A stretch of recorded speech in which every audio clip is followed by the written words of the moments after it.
Vareuse enfilée et fumoir allumée, ces apprentis apiculteurs se lancent dans un atelier pratique. Qu'est-ce qu'on va chercher aujourd'hui? Les œufs. Et puis et les cellules royales. Aujourd'hui, ils sont une dizaine à inspecter les ruches pédagogiques de cette école atypique. Alors, le monde de l'abeille m'a toujours passionnée pour le coup.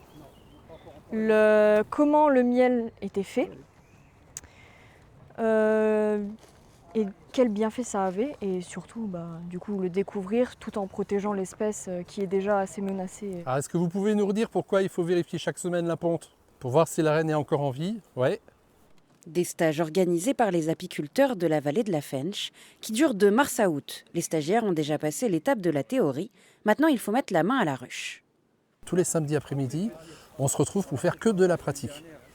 Et au cours de cette pratique-là, on apprend à regarder effectivement l'état d'une ruche, autant dans son évolution, comment la colonie grandit, comment elle s'épanouit, que effectivement, si elle devait rencontrer des problèmes. Une ruche qui sème, des maladies, d'un manque de nourriture, plein de petites choses comme ça qui nous permettent d'anticiper et puis que la colonie se porte bien pour qu'on ait une production de miel et qu'on ait plein de miel chez nous. Mais l'apiculture ne se pratique pas qu'en extérieur. On leur apprend aussi le picking, essentiel pour la production de rennes. Aller chercher des larves de moins d'un jour, donc 3 jours ponte, dans des cadres qui ont été produits par des rennes sélectionnées, qu'on a de l'autre côté, et on va les mettre dans les petites cupules. Du soin à l'élevage jusqu'à la récolte, les syndicats d'apiculteurs accompagnent les nouveaux apprenants, de plus en plus nombreux.